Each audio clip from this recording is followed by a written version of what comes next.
if there's no Fight Club? Correct. Okay, I'm just making an observation. Yes, sir. So that document that you signed, that you said exists, specifically said you can't talk about crash retrieval. Correct, sir. It was a limitation on what because already I'd been speaking publicly about the topic, and so the document said you can continue saying X, Y, Z, but you cannot discuss the topic When you of crash give retrievals. me the atmosphere of signing this document. You're in a room by yourself, I'm in a skiff with a security officer, sir. just one-on-one. Anybody else? There may have been an assistant as well. It was in a skiff within a Department of Defense facility. Give me your background real quick.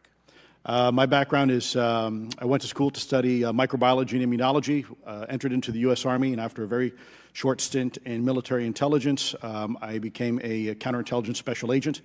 As a civilian, later on I became a special agent in charge, running investigations in counterterrorism and counterespionage primarily, with some experience in counterinsurgency and counternarcotics. And then in 2009 timeframe, when I came back to the Pentagon after a tour with the Director of National Intelligence, I quickly became part of a program that was originally called OSAP that evolved into the program now called ATIP, which is where those videos that we now see, the Go Fast, the Gimbal, the FLIR, that was part of our effort, sir. Right. So you're not some conspiracy theorist. You actually have a legitimate background. Well, sir, I'm certainly not a conspiracy theorist. I'm fact-based, just a fact. So when you're in this room, I want to paint the picture of everybody. You're in this room, you're by yourself, you're in a skiff, you're handed a document. How long is the document? It's about a page front and back. So basically you have some things they call trigraphs, which I cannot, again, talk to. How long were you given to sign the document? As long as I needed, sir. And what if you didn't sign it? Well, I suspect there'd be repercussions. I wouldn't have access to certain information. Were you allowed to ask a lawyer, or weren't allowed to ask for a lawyer to review the document? It wasn't an option, but they probably wouldn't have allowed me to, because the document itself was pretty explicit about you have to be, wait, you're putting me in an interest. Let me try to thread the needle here. There are certain documents that we have in the U.S. government that allow people to have access to certain programs, whether it's a special, and I'm going to be very generic here, whether it's a special access program or a controlled access program, SAP, CAP, whatnot. How many people have to sign that document? It depends how many people are going to get access to the information, sir. Okay. Last question. Doctor, real quick, can you tell us about the Omaha incident in greater detail? I've read your background, right? Some people would label you as a member of the deep state, since you worked in government for a long period of time. But can you tell us more about that incident? You've written a lot about that. I wrote a lot about incidents like it, Congressman, but that specific incident involved the USS Omaha, a littoral combat ship of the U.S. Navy operating off Southern California. I don't remember the exact date. It was within the last decade. And what the watchstanders on the bridge observed was a UAP, again, something that was aloft but had no observable exhaust or control surfaces. So it was something that couldn't be explained. And then they saw it enter the water from the atmosphere and going through the air-sea interface, and so thus exhibiting transmedium travel. Thank you. I yield back. Thank you. I'll now recognize Mr. Grothman for 5 minutes of questioning. Yeah, we'll start with Mr. Gallaudet. During a previous UAP hearing, Navy Commander David Fravor discussed the TikTok object engaged in 2004. Are you familiar with the incident, the TikTok incident? Yes, sir. And that's almost 20 years ago, right? Yes, sir. It's been said there are more videos, documents, and reports related to this incident. Do you believe the information regarding the TikTok incident should be available to all members of Congress?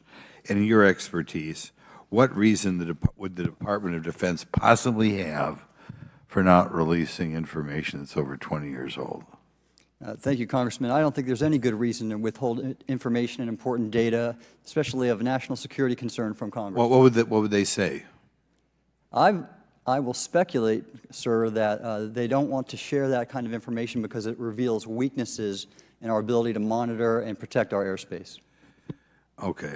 In your written testimony, you claim last year's UAP hearing before this Oversight Committee confirmed that UAP-related information is, well, it's not only being withheld, but that elements of the government are engaging in a disinformation campaign to include personal attacks designed to discredit UAP whistleblowers. Could you elaborate on that statement a little? Yes, sir. Earlier this year, I met with the DoD's All-Domain Anomaly Resolution Office, and what I thought would be a 90-minute meeting just to meet with leadership turned out to be an hours-long influence operation on me, where they attempted to convince me of the validity of the very flawed and error-ridden historical records report. In addition, they tried to have me question very valid UAP reports like the Tic Tac incident, and even coming to stating possibly that the Tic Tac was American technology. And then, of course, if you ask David Fravor or Alex Dietrich, the two witnesses, they were convinced it was otherwise.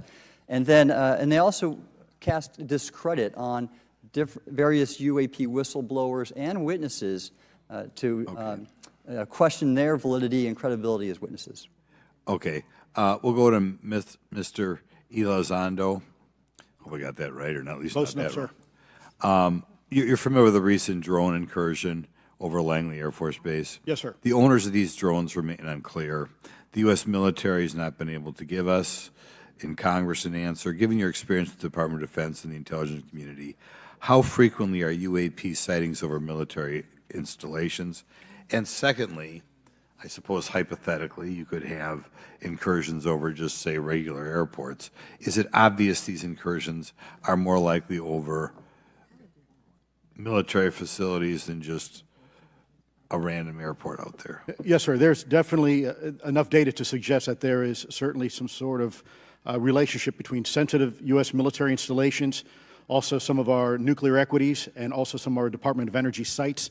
There is a long historical record that some of your colleagues may have, documentation that demonstrates this. This is not a new trend. This has been going on for decades, and that information has been obfuscated, unfortunately, from folks like you in this committee. And I think that's problematic because ultimately, at the end of the day, we have a significant situation here. We have something that can enter into U.S. airspace completely with no attribution. And how long has this been going on? Sir, decades. And there's information that will hopefully be entered into the Can you record. think of any possible reason why they can't release any information they have on something, say, 15 or 20 years old? Sir, if I could echo my colleague here, Admiral Gallaudet, I think one of the big issues that we have in the intelligence community, Department of Defense, is we don't want to broadcast any potential vulnerabilities or weaknesses in our national defense systems or on intelligence collection platforms. Therefore, when you have a conversation where you address a problem for which there is no solution, it makes that a very uncomfortable conversation to have. Okay, we'll switch to Mr. Schellenberger. The primary reason you're here today is because you published an article on the news publication that you own called Public, right? Alleging that a new unnamed government whistleblower has come forward asserting that a highly classified program exists dedicated to recovery and reverse engineering of UAP technologies.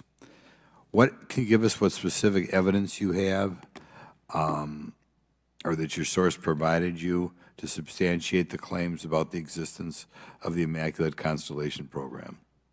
Well, you have the report in front of you now, so you can see it for yourself. I checked the report, and I did not find it based on existing cases. It was new cases for me. I hadn't found anybody. So that answered for me that it was not obviously circular reporting, which is one of the big concerns in this space. I also had the name of the program confirmed by more than one additional source. So yeah, and then of course I checked to make sure that the source was who they claimed to be. Okay. I should also say that when I said before it was this database, it is a much broader program than that. It also includes human intelligence, and then, as you mentioned, the retrieval and the reversal. Any knowledge of what country these things originated in? No, I have no idea. Okay. Okay, I will now recognize Mr. Burchett for 5 minutes of questions.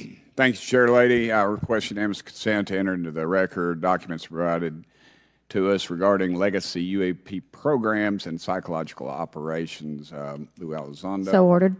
I also wanted to thank my buddy Jeremy Corbell for providing us documents and access to some whistleblowers.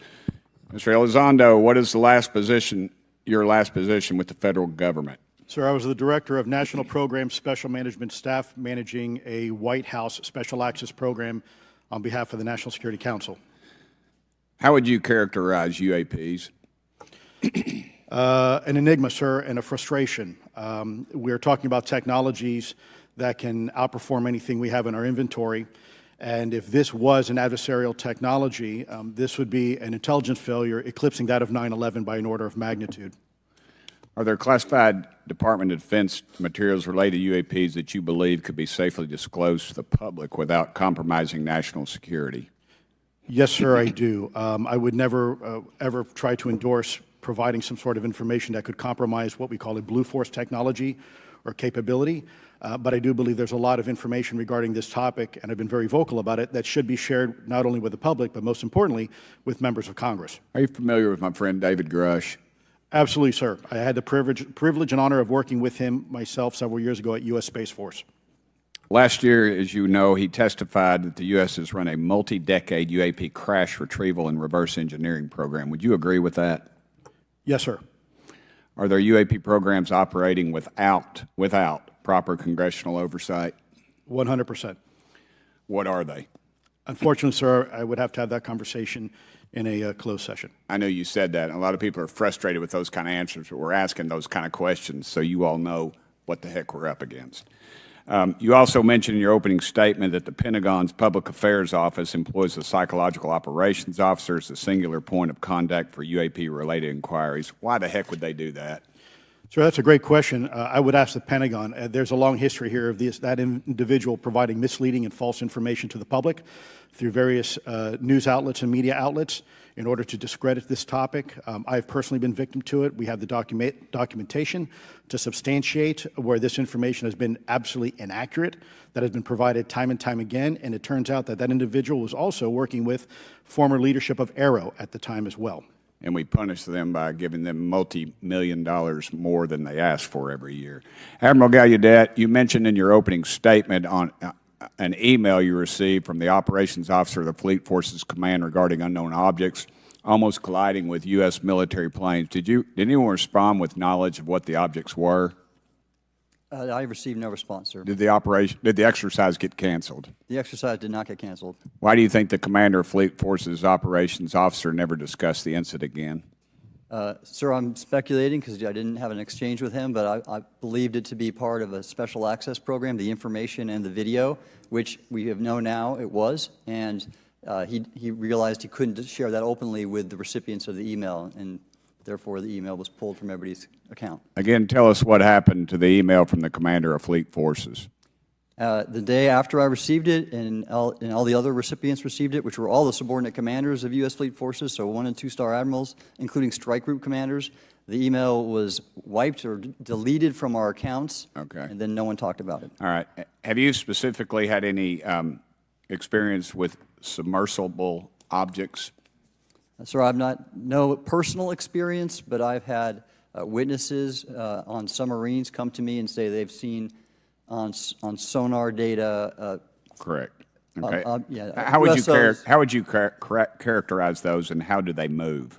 The one instance that was revealed to me was in the 80s on a nuclear-powered submarine, a ballistic missile submarine, that the object exhibited the characteristics of a Russian torpedo in terms of its speed of movement and closing rate with the submarine, and then it slowed and followed the submarine slowly in its wake for a period of minutes, and then rapidly exited the scene. And nothing that we know of, and technology-wise, could replicate that. And the speed of these objects was faster than anything that we have or anybody else has that would be manned. Is that correct?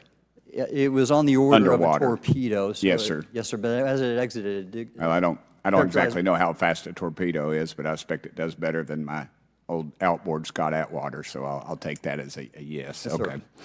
sir. Have you experienced any experience with the All-Domain Anomaly Resolution Office, ARROW? Yes, Congressman, as I mentioned previously, I have met with them. Okay.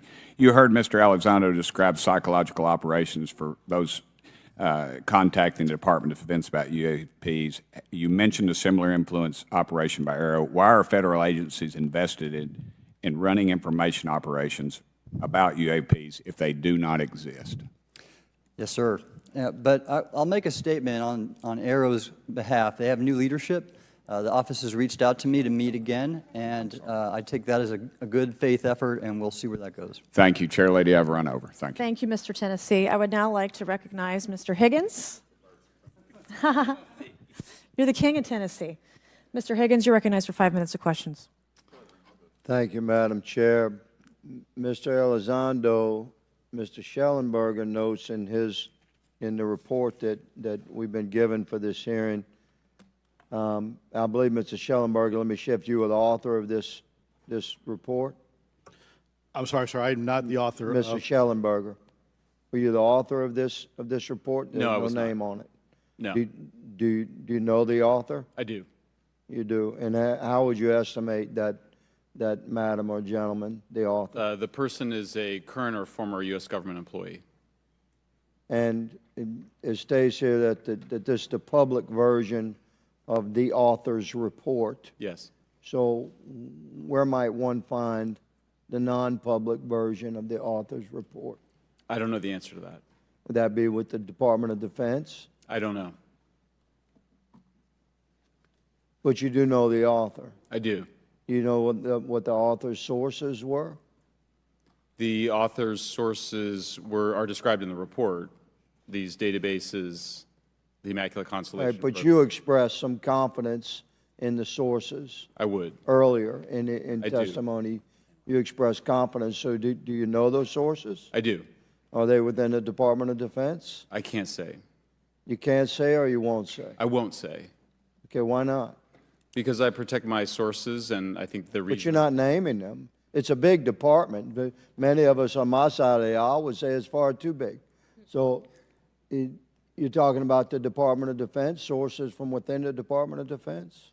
I'm not willing to reduce the Okay. potential universe of where my sources might be. Okay, moving on. In this report, Mr. Elizondo, for reference, several types of allegedly alien craft or possibly alien craft or unknown aerial phenomena, what we used to call UFOs, are described. Spheres and orbs,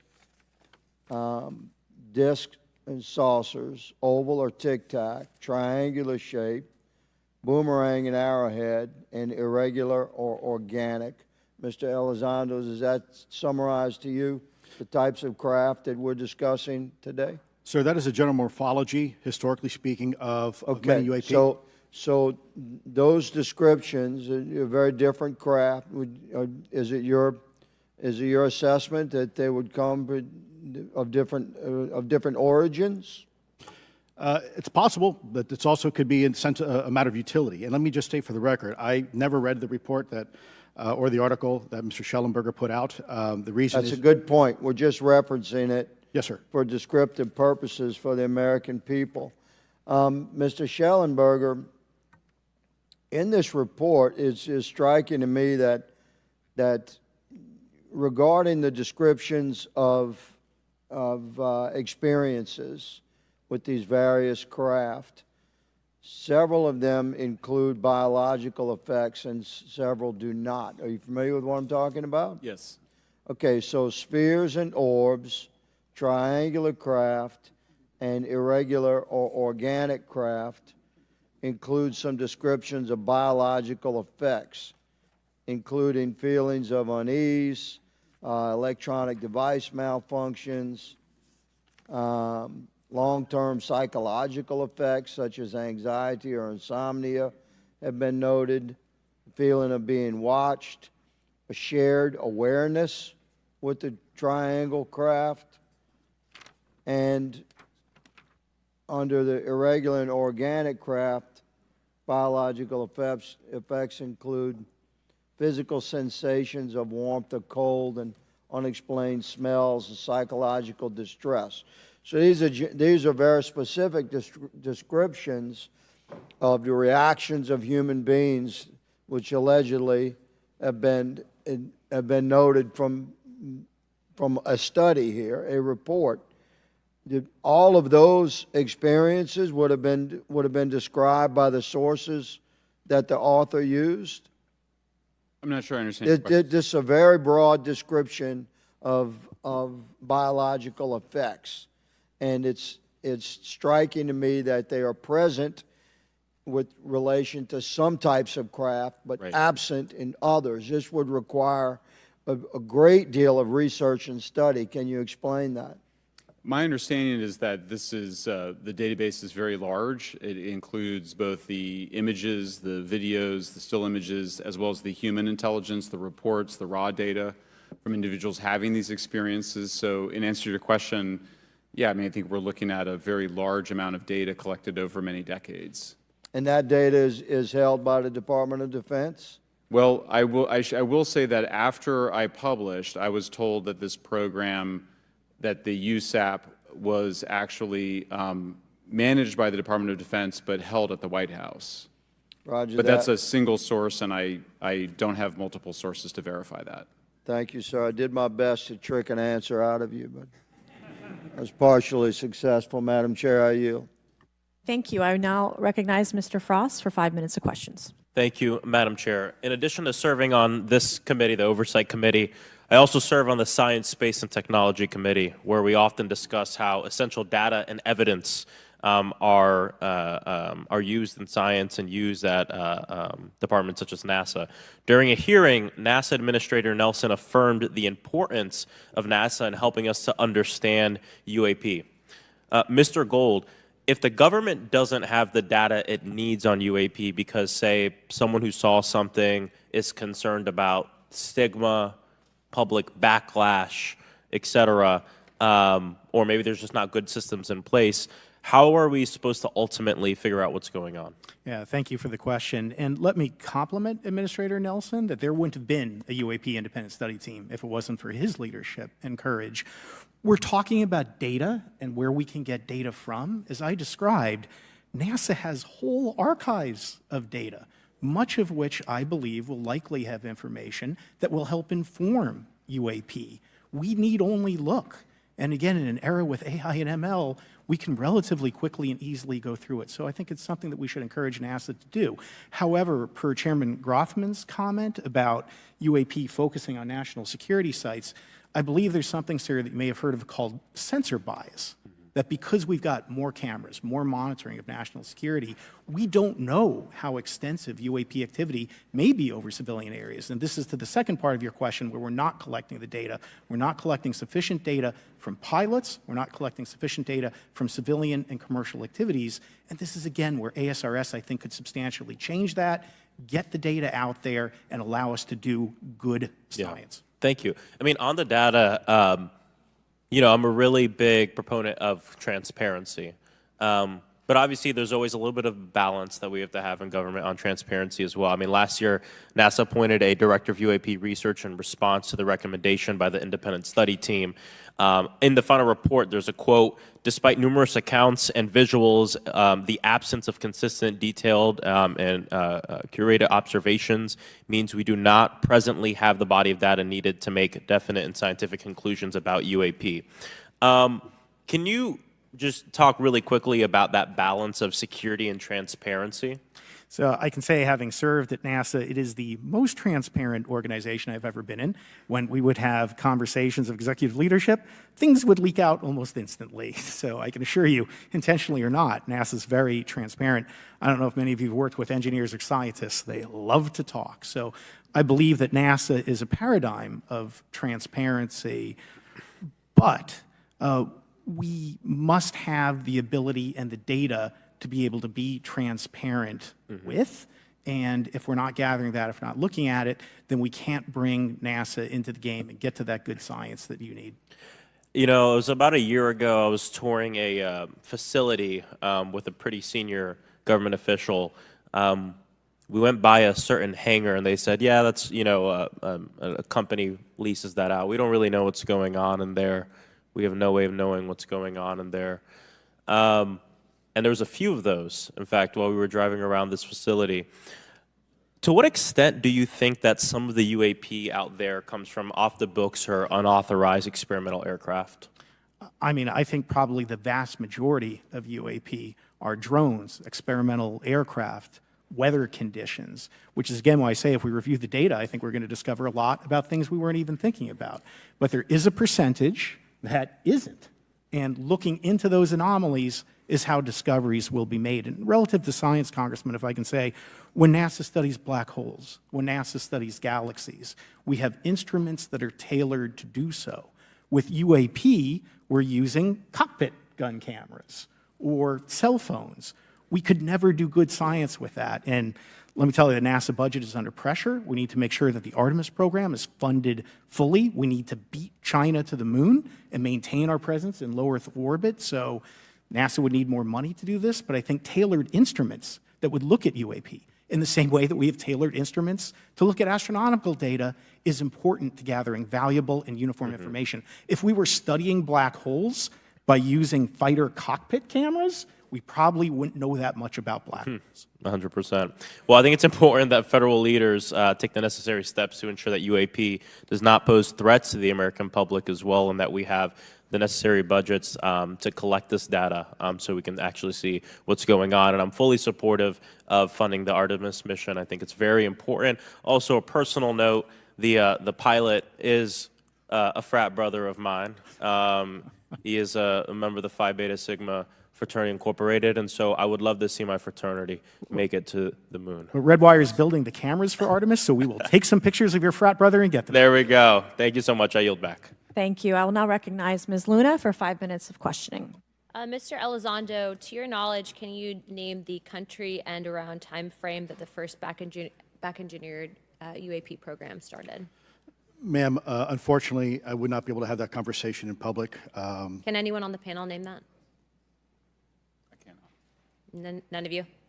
Okay. This next question is for Mr. Gallaudet. To your knowledge, have any USOs ever outpaced our submarines? Yes, ma'am. At what magnitude? I don't have the exact speed, but again, a witness came to me, a credible former submarine officer who observed it on sonar data. And this was in the 80s in the North Atlantic during a storm, and it outpaced his submarine by orders of magnitude.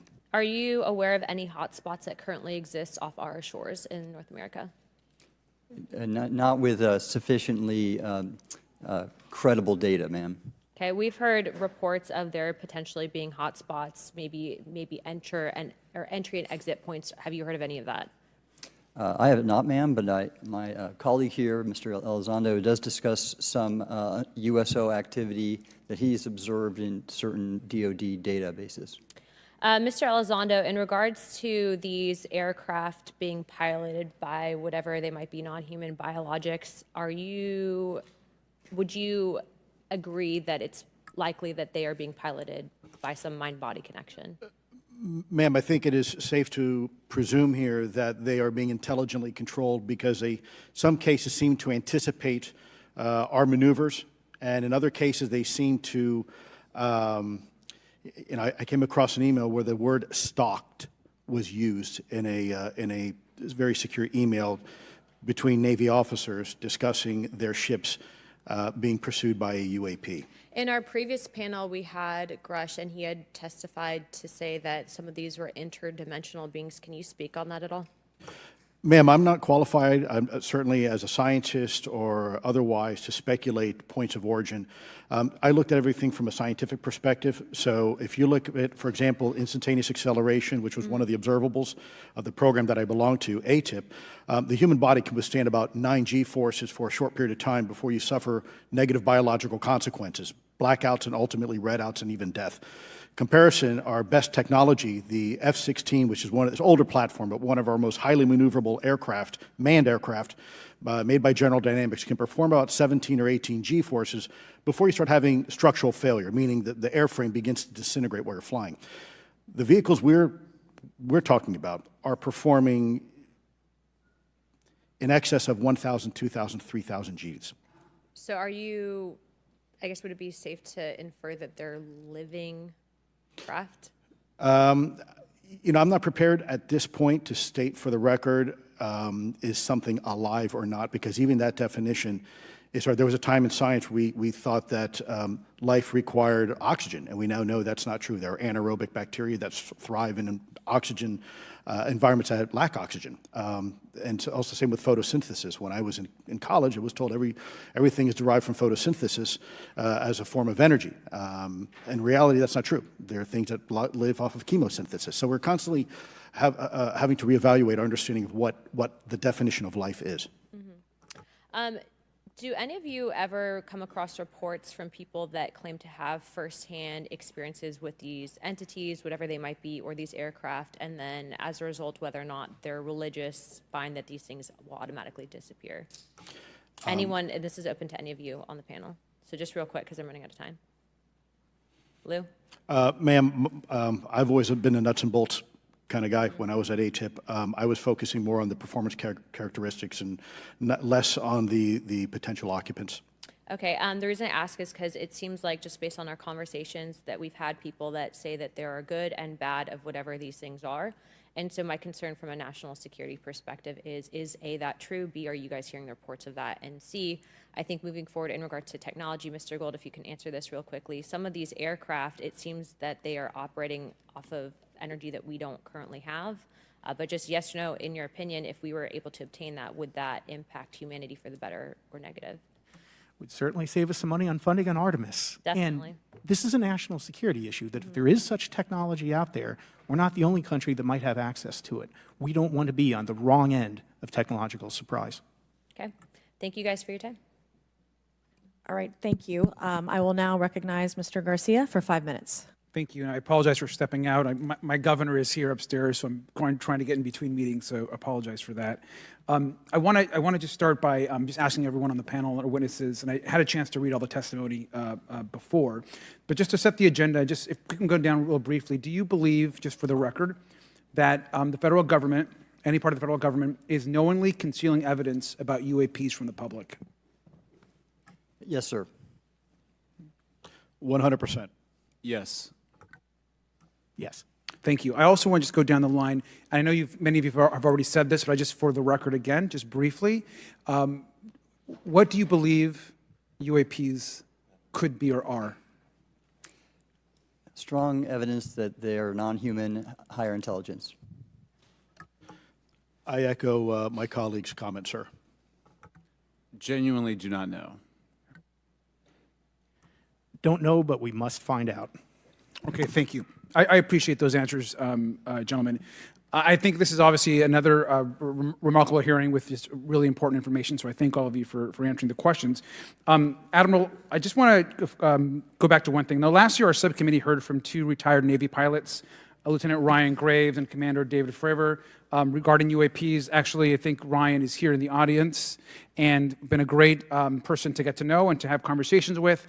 He, of course, has been involved in the Safe Airspace for Americans Act with Chairman Graves, with Chairwoman Mace for UAP reporting by civilian aviation personnel. Can you discuss briefly why it's important for civilian pilots to be able to report UAPs and why these legal protections are critical for our national security? Yes, Congressman, thank you. And I did invite Ryan Graves as my guest, as I'm on his advisory board for the Americans for Safe Aerospace, and legislation that you supported and introduced, I fully support as well. And I think it's important that more civilian pilots, commercial pilots, report so we can better understand and learn and do research on UAP, as well as remove the stigma so more citizens report on what they observe. And also, it'll only contribute to aviation safety when we have a better understanding of where these UAP are, how they operate, and at what frequency and what capability level. So it's important for aviation safety, and it'll be important for moving science and research forward. Thank you, sir. And I just want to reiterate to my colleagues, I mean, this is a very bipartisan piece of legislation, and we just got to continue to get this through the Congress, and it's incredibly important that civilian pilots have the opportunity to safely report the UAPs that they are seeing or encountering in the air. And I can't express how critical this piece of what I believe is a larger collection of evidence and facts actually happen. We've been approached by pilots. I've talked to folks that have been engaged with our office and others, and there is still enormous stigma. And essentially, we don't have a system where folks are feeling free to be able to report what they're seeing. And so I just want to reiterate that, that advocacy. Mr. Gold, in your testimony, you discuss NASA's aviation safety reporting system, a confidential, non-punitive reporting mechanism. In the Safe Airspace for Americans Act, we explicitly allow for civilian reporting, of course, of UAPs. Can you explain why the NASA task force recommended the use of the aviation safety reporting system? The aviation safety reporting system is an existing system that is trusted, that has taken hundreds of thousands, now millions of cases. And again, recognizing budgetary constraints, this seemed like the perfect way to be able to gain more data. And when it comes to the stigma, sir, it's something that pilots are used to reporting on, that crew is used to reporting on. So it's a great way to get data, to overcome the stigma without spending really that much more additional money since the system exists. Thank you so much for your support of that. Thank you for what Ryan Graves does. This is a common sense means to expose the truth of UAP for the purpose of this hearing. Thank you. And I just want to also add, now earlier this year, as part of the House Defense Authorization Bill, the NDAA, I had filed an amendment to include the UAP Disclosure Act, which would create a UAP Records Review Board and exercise with exercise of eminent domain over UAP-related material, modeled actually on the JFK Assassination Records Collection Act, which is widely known. Now, the amendment was blocked, but thankfully the Senate included the amendment by Senator Rounds and Schumer for the UAP Disclosure Act. So I just again want to say that we should be pushing and ensuring the UAP Disclosure Act, which is bipartisan in its support, should move forward. And if I can just briefly, particularly Admiral, can you just briefly, as I close my time, explain why the UAP Disclosure Act would be critical for us and our national security? Thank you, Congressman. Yes, I believe the UAP Disclosure Act is important for national security, as well as advancing potential socioeconomic benefits resulting from UAP research, as well as public safety, as we referred to previously regarding aviation. And this act will allow for greater transparency and open research, and that's why I'm also a member of the UAP Disclosure Fund as an advisor, as in the Sol Foundation, as an advisor, senior strategic advisor, which is advocating for the same. Thank you very much. I yield back. All right, thank you. I'd like to recognize Mr. Biggs for 5 minutes of questioning. Thank you, Madam Chair. Thank you for holding this committee. Thank you to the witnesses. Admiral, the video that is called the Go Fast video, the email that you've talked about being deleted, I just want to briefly cover this. You said that the email, the author was asking whether any of the recipients were aware of the classified technology demonstrations that it could explain the objects that were observed. And then you said the email disappears. Then you guys have a series of meetings. The commander of fleet forces and his operations officer never discussed the incident again. Is that right? Is that accurate? That's accurate, sir. And even during weekly meetings, it was never discussed again. My question for you is, you were in those meetings. Did you personally hear that nothing was going on about that? Yes, sir. I was in those meetings, and did you make inquiries about that? No, I did not, sir, because I inferred, since I had been read into other special access programs, that this UAP video was part of one that I was not read into, or any of the recipients, or the author of the email, and that an intelligence agency basically pulled it back and instructed the author of the email, hey, this is, you just conducted what they call spillage into a lower classification level, and when that's done, the procedures are basically to remove any of the communication. You're going to silo it. So, and you, Mr. Elizondo, you said in your report and your testimony today, a government work on the UAP subject still remains classified. Excessive secrecy has led to grave misdeeds against loyal civil servants, military personnel, and the public, all to hide the fact that we are not alone in the cosmos. Fair? Yes, sir.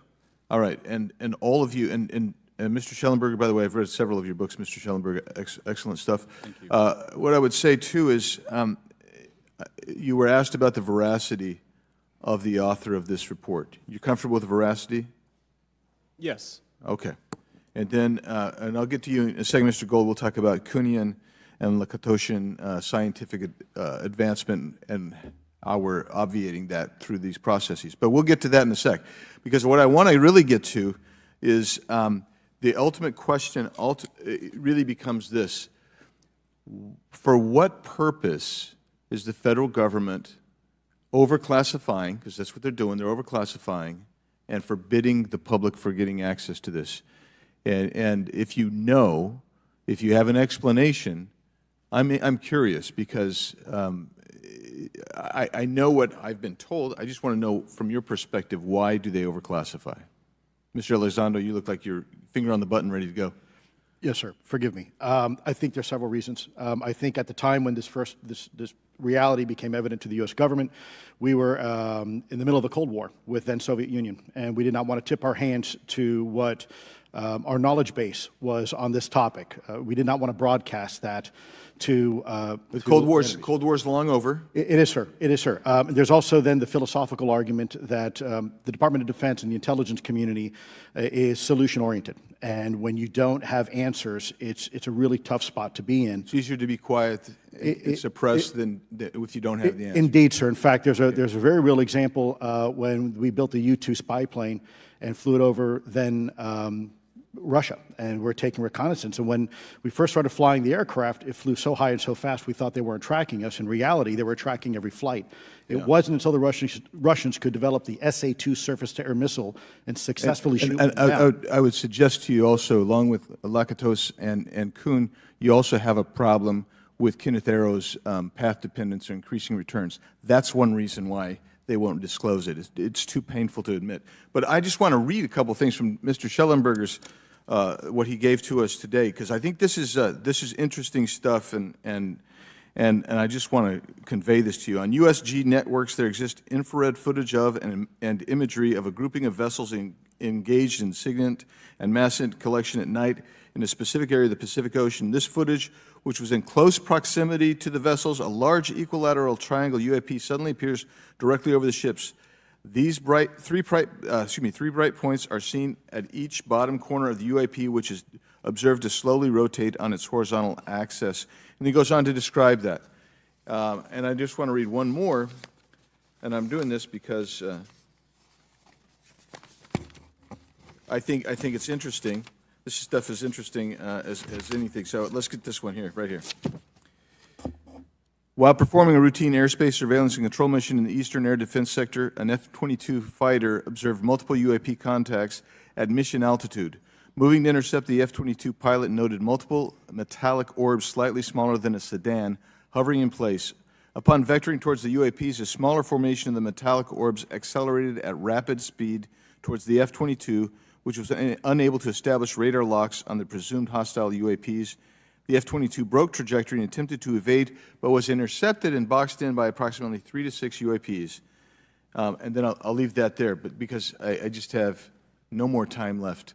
Well, she's not looking. So let's just get into let's get into part of this. I thought I would be saved by the bell. No. Let's talk about Kuhnian, Lakatoshian type of scientific development, and the problem that we have here is you have institutional blockage of what would be normal development of scientific ideas.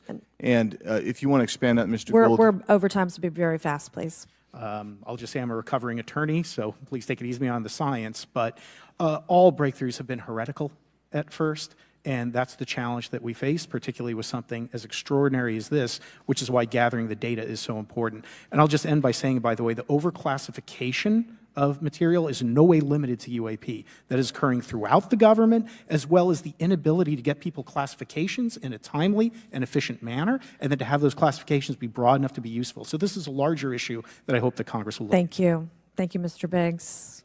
I've been generous. All right, Mr. Burleson, I'll recognize you for 5 minutes of questions, please. Thank you, Madam Chair. Mr. Elizondo, does any branch of the United States government or defense contractors possess technology?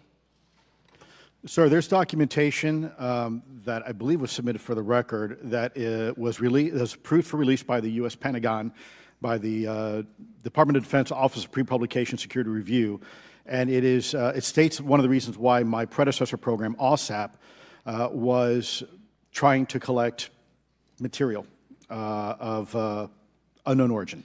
Did you was it successfully collected? It was not. What happened is that there was an aerospace contract company that requested to divest itself of the material that was collected in the 1950s. Unfortunately, that didn't actually occur. So let's dive into that. That's the Bigelow Airspace, correct? So Yes, sir. There was a journalist, Christopher Sharp, who said that there was a transfer between Lockheed Martin, Bigelow Airspace, and the CIA allegedly blocked this. Can you describe that? What I can say is that it was blocked. Why it was blocked, I can only surmise. I was part of some conversations later on with some of those contract personnel where they had told all of us that is accurate. What we required was a memo from the Secretary of the Air Force in order to make that complete, and that never occurred. And so when Secretary Mattis became Secretary of Defense, I decided it would be appropriate for me to try to receive a memo from him as SecDef, as Secretary of Defense, if we could not get a memo from the Secretary of the Air Force to transfer that material. So if that material exists today, who's in possession? Sir, I wouldn't be able to have that conversation in an open hearing. We'd probably have to have that. Okay, my question to you then is, if we were in a secure setting, if we were in a SCIF, would you be able to provide or get access to something, whether it's visuals or material that we could put our hands on, or biologics, that would convince me, that would show me that we have non-human origins? Sir, that decision would not be mine. That would be to the gatekeepers still in the U.S. government. And who would so if you were in our shoes, where would you go from here? How would you get that information? A lot of times we just don't know who to ask because we don't know where to go next. So if you were in our shoes, where would you go? Well, I prefer to answer that question in a closed session. However, we established AARO for that very purpose, and unfortunately, under its previous leadership, it failed. So one would hope that they would have the authorities necessary to do that. Let's hope that this new iteration of leadership will be successful. In the discussions, it's simply about material, or is there discussion about it was previously testified that there was biologics that were collected. Are you aware of any of that? I am, sir, aware of the reporting that biologics have been recovered. Again, my focus was more nuts and bolts, looking at the physical aspects of these phenomena, how they interacted around military equities and nuclear equities. So I'm certainly not a medical expert. I would not be able to probably provide you a whole lot of value in that simply because I don't have the expertise. But was anything described as that we have possession of bodies? Yes, yes. Is it multiple types of creatures, or? Sir, I couldn't answer that. I can tell you anecdotally that it was discussed quite a bit when I was at the Pentagon. The problem is the supposed collection of these biological samples occurred before my time, in fact, before I was even born. And was this part of the Lockheed Martin discussion, or was this the biologics is a completely separate? Separate yet related. Okay. Has anyone made contact? Sir, I'm sorry, could you specify? Has there been any, to your knowledge, any communication with a non-human life form? So the term communication is a bit of a trick word because there's verbal communication like we're having now. The problem is you also have nonverbal communication. And so I would say definitively yes, but from a nonverbal meaning, when a Russian reconnaissance aircraft comes into U.S. airspace, we scramble 2 F-22s, and we are certainly communicating intent and capability. I think the same goes with this. We have these things that are being observed over controlled U.S. airspace, and they're not really doing a good job hiding themselves. They're making it pretty obvious they have the ability to even interfere with our nuclear equities and our nuclear readiness. Is the United States government and our contractors, are they pulling technology from this? They're reverse engineering this? Sir, as I previously stated, and please forgive me, I am not authorized to discuss specifics about crash retrievals. I signed documentation with the U.S. government. What I can say was, after a very thorough review process by the Pentagon, what I wrote about, and that was my limit, unfortunately, that I was given. Thank you. Yes, sir. Thank you. I would like to recognize Mr. Timmons for 5 minutes of questioning. Thank you, Madam Chair. Mr. Elizondo, you just said something interesting. You said they don't seem to be hiding. They don't seem to be hiding. The UAP sightings are becoming increasingly brash, if you will. And, you know, we've been hearing about these for years, but they've generally been isolated and not as consistent and over critical military installations. Would you say that's fair? Is this becoming increasingly often? Is it happening more and more? Great question, sir. Let me see if I can answer this for you. Certainly, there seems to be some indication that they're being provocative, meaning that they're, in some cases, literally splitting aircraft formations right down the middle. So that's an air safety issue. The question is it the frequency increasing? And really the response is, it depends. Yes, it's possible that there is an increase in frequency, but it's also possible that there's heightened awareness now, and there's also more pervasiveness of technology out there that's collecting this information and that can record this information. So we're not quite sure yet if it's actually an increase in numbers of these events, or is it that we have better equipment now to record these things, and we have a better ability, if you will, to analyze these things. And that's my next question.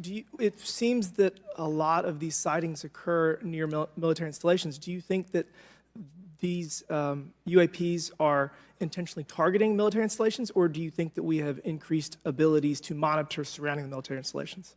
Sir, maybe both. Part of my concern is we have something in the Department of Defense and the intelligence community called IPB, Initial Preparations of the Battle Space. And we use equities like ISR, intelligence, surveillance, and reconnaissance, or other type of equities and technologies to prep the battle space. And certainly, you know, if I was wearing my national security hat, even if there was a 2% chance that there was some sort of hostile intent here, that's 2% higher than we really can accept. And so we must figure out, there's a calculus, capabilities versus intent, in order to identify if something is a national security threat. We've seen some of the capabilities, yet we have no idea in the intent. And so this is why this discussion is somewhat, I think, problematic from a governmental perspective, because we have no idea. Sure, thank you. Mr. Schellenberger, you're particularly familiar with the Langley Air Force Base incident a year ago? Are you familiar? Just from what I read in the Just news. from what you've read? Yeah. I would imagine a large percentage of the American population became aware of that with the Wall Street Journal article. Would you agree with that? Yes. And were you aware of that incident prior to the Wall Street Journal article? No. To the rest of the panel, was the Wall Street Journal article the first time that y'all were made aware of what was essentially an over 2-week UAP frenzy over Langley Air Force Base? Were y'all aware of this prior to the Wall Street Journal article? Anybody? Show of hands. Yes, sir. Dr. Guyette, could you give me how did you become aware of it? Well, a colleague of mine who I referenced previously, Chris Mellon, he wrote an extensive article about this, that there were other incursions of drones over Langley before this, as well as many, many military installations over the last 5 decades. And it's my understanding that there's been an ever-increasing in number, and I'm trying to think how to say this because I wear 2 different hats. I'm still in the Air Force. So, I mean, it seems that they're becoming increasingly brash, and the question that we really have to figure out is it China or is it non-human? And I think that's the biggest question the American people want to know. If it's China, it's scary because they have a lot of technology that we cannot explain. And if it's non-human, that's scary because we don't know the intent. Would you say that's fair? Yes, Congressman. And in fact, I really believe that we should use this hearing as a catalyst to improve and bolster our air defense capabilities and our maritime domain awareness capabilities, because obviously there are holes in it, whether it be UAP of non-HI direction or NHI direction, or, like as you say, sir, China or any other adversary. Are you all aware of any task force at the Pentagon or in the national security apparatus that's trying to assess the answer to that question? At the current moment, sir, no, but this is a great point. From 2020 to 2022, there was a UAP task force in the DoD succeeding where Mr. Elizondo worked, led by Jay Stratton, who had the first comprehensive whole-of-government approach to UAP, which involved pathways to declassification and to increase transparency, as well as assessing the national security risks of UAP. This was a really well-established approach, and we have all advocated that something like it return. I'm running out of time. The last thing is that we need authorities. The law enforcement, military do not have authorities to actually engage, and we need to Congress needs to act to give those authorities to local law enforcement and the military so they have clear guidelines on how to assess these issues going forward. I yield back. Thank you. Thank you. I'd like to recognize Ms. Boebert for 5 minutes of questioning. Thank you, Madam Chair. Now that we have all been cautioned in this committee hearing that the mention of Pentagon's Immaculate Constellation program could put us on a list, well, I already find myself on many lists, I'm sure. So I speak my mind often, so why not just keep going with it? May as well just go all out and say it. The earth is flat, birds are government drones, and we've never set foot on the moon, and Joe Biden received 81 million votes in the 2020 election. So let's just see how many lists we could get on here today. But Mr. Schellenberger, I wanted to ask you, I think I understand from this hearing that you would agree that classifying information like this is not in the best interest of the people. Is that correct? Yeah, I mean, with the caveat that, of course, I would support classification necessary to protect secrets essential to national security, but I think it's pretty obvious that there's overclassification. Overclassification, yes. And so in most instances, if they can't tell us what, do you think at some point they'll at least tell us why? President-elect Trump has repeatedly committed to greater transparency, both on the UAP issue, on JFK files, on COVID origins, and many other things. So I think that we need to make sure that the next administration is held accountable for that. Agreed. And this is for all four of you. Yes or no, please. I have many questions I want to get to. Are there any known instances of recovered materials or technologies that are not of human origin and maybe connected to any advanced bioscience defense programs within the USG? I don't know. I wouldn't be able to answer that, ma'am. I don't know. I don't know. Okay, so there are rumors that have come up to the Hill of a secretive project within the Department of Defense involving the manipulation of human genetics with what is described as non-human genetic material, potentially for the enhancement of human capabilities, hybrids. Are any of you familiar with that? Yes or no? No, ma'am. I am not, ma'am. I'm not. No, ma'am.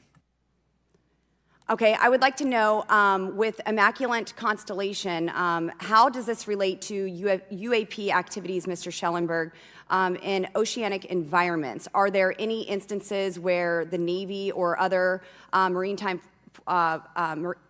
forces have encountered UAPs that could not be explained by known technology or natural phenomena? Yeah, the Immaculate Constellation covers both terrestrial and oceanic, and there's actually a number of cases described in the report that occur in the ocean. And do you believe that there is a concerted effort by the Pentagon to keep Congress out of the loop regarding these UAP activities, specifically in our waters? Yes. I think it's about 5% of our ocean that's actually been studied in detail by man, and we've studied more of space than we had of our own oceans. And so are there any accounts of UAPs emerging from or submerging into our water which could indicate a base or presence beneath the ocean's surface?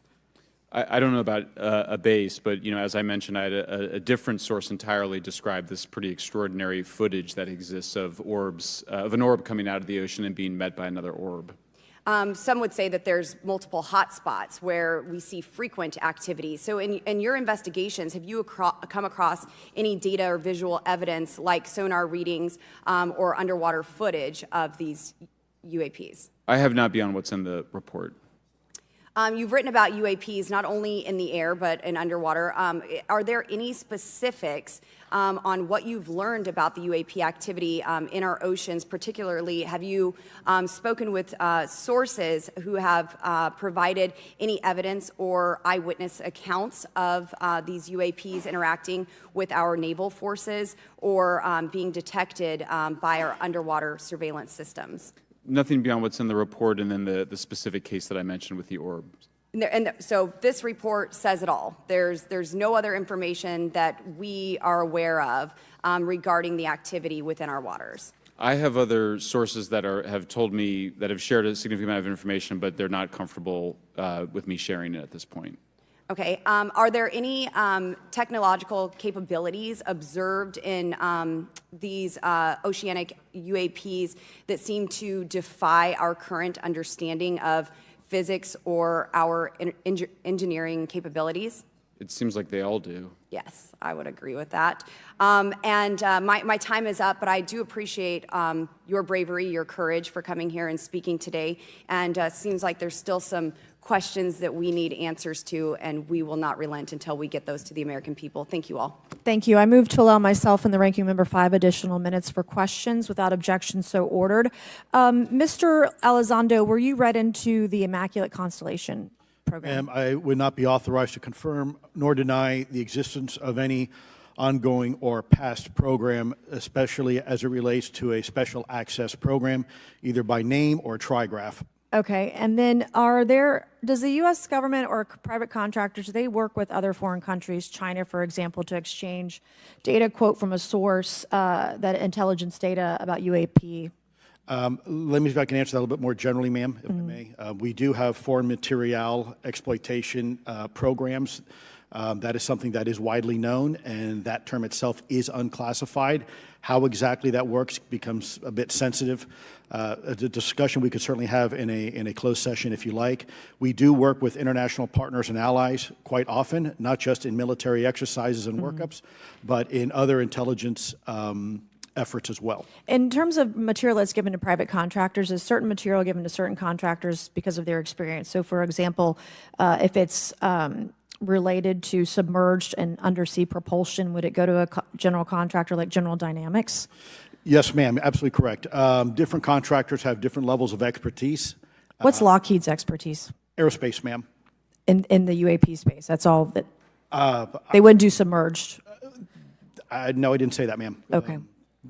Lockheed Martin and others do quite a bit of work both in our atmosphere, in space, and even underwater. There are certain efforts to. It's a tough question you're asking. You put me on the spot here. I'm looking for the answer. Yes, ma'am. No, they are involved in a lot. I would rather let Lockheed Martin explain the different domains that they are involved with. Probably I'm not authorized to discuss that, but they are involved in a lot of different areas and domains. Admiral, flight safety risks for our pilots, based on what you've experienced and seen in your career. They're extensive, and the one exercise I referred to where I received the email that was then deleted was the pilots, and this is worth bringing out. There are debunkers out there who have said the Go Fast video was just a balloon. That was only one video that was released. There were dozens of these encounters that pilots, friends of Ryan Graves, who's in this room right here, witnessed and caused significant safety concerns. And to almost call out and exercise it and shut it down, which is very compressed, and the carrier's getting ready for deployment, and the pilots have to get certified to land on a carrier. It's extreme, to say the least. All right, I have two last questions. Real quickly, Mr. Schellenberger, how do we get more whistleblowers to come forward? Well, this hearing is very important, and obviously, I can't encourage whistleblowers to obtain information, but I can guarantee that I will protect them and go to prison to protect their identities if they come to me. Yes, sir. Okay, my last question. The first hearing we had on this, I'd never been briefed on UAPs or what they were, biologics, non-human, et cetera. How would you define, each of you, my last question, how would you define non-human biologics, non-human intelligence? What are we actually talking about? Admiral, and we'll go down the line. I don't think it's a stretch when you look at the diversity of life on this planet and the size of this universe to think that there would be more diverse, higher order, non-human intelligences throughout the universe, and that's probably what's visiting us. I would take the scientific approach. The definition would be the ability to react to a stimulus in a manner that requires an intellectual thought process. I just don't know. I think we must be modest in our assumptions that we're looking for intelligence. That could be biological, it might not. Non-biological, but what non-biological intelligence, what does that mean, though? Artificial intelligence, ML, machines. We assume that all intelligence would be like us, and every time we look out in the universe, we are humbled relative to what we don't know in terms of the forms of intelligence and what it may take. I can assure you I probably can't ask you your question, but I think the ultimate answer is going to surprise us all. And then Mr. Garcia, you had a few closing remarks. And I know we're about to hit votes here, so I'll be brief. Just, I want to thank you all for being here. I want to thank Chairwoman Mace especially for holding this important bipartisan hearing. And I want to thank all the committee members that are interested in this topic. I think our commitment to all of you and all the folks that have contacted us, and certainly to the advocates and the pilots, is that we need to continue investigating UAPs. I think the country the country is owed explanations and ensure that the safety of national security is always protected. This is a conversation and questioning that must continue, so I'm very grateful to all of you. And I also just want to add, just personally, I think it's really important for me, two things guide my questioning and my observations on UAPs. One is we should always be guided by facts, science, and data, and stay serious on those issues. And the second thing is I think that we should not limit our imagination and our thoughts and our curiosity on what UAPs could actually be. And I think those two things for me are really important, and I'm grateful for all of you to be here. So with that, I yield back. Okay, and we have Mr. Ogles, who is on the way. He's going to be here any second. Is that correct? Want to check, and he'll be the last member with questions that we have today, and then we have votes. So we want to thank you all for being here. I want to thank Mr. Garcia and folks on both sides of the aisle for being here today and being patient. We have a lot more questions, and I hope that this will open the door to more hearings in the future. I obviously would like to know how much taxpayers are spending on this. You have the right to know, but also if we're spending money on something that doesn't exist, why are we spending the money? And if it does exist, why are we hiding it from the public? And of course, our national security is a huge issue, because if there's technology that could harm us or our allies that are in the hands of our adversaries, we obviously want to stay ahead of that to the best of our ability to ensure that that technology is not in the hands of someone who could use it against us or our allies anywhere in the world. So, Mr. Ogles, you're just in time, babe. I will recognize you for 5 minutes of questioning before we head on out today.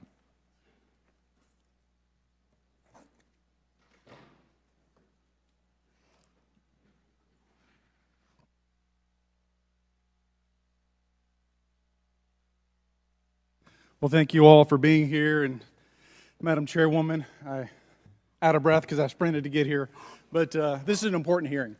I think we all know that there's something going on. Mr. Elizondo, based on your knowledge of UAP sightings, do you believe it's fair to say that they are especially common near nuclear sites? Yes, sir. Mr. Congressman, I absolutely am convinced of that, as are my colleagues inside the government. And the reason why I pose that question, and this has been one of my talking points from the beginning, is, Oak Ridge is in Tennessee. The so-called weather balloon that drifted, that we now know was controlled, it passed near Oak Ridge. It obviously is a sensitive site, both of interest to our adversaries and to whatever else this is. Because we know that at military installations, at sensitive locations, such as nuclear facilities, that we're seeing this take place. So the question is what is it?